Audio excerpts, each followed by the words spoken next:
ఎవరి మనసుకైనా ఉండేది రెండే రోగాలు: ఆత్మన్యూనతాభావం, ఆత్మహంకార గర్వం, inferiority complex and superiority complex.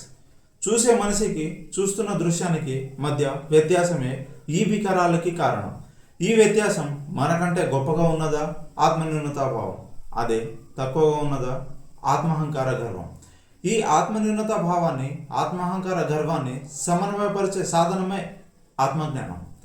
ఈ జ్ఞానం ఉన్న చోట మనసు బయట ప్రపంచంతో ప్రభావితం అవ్వదు.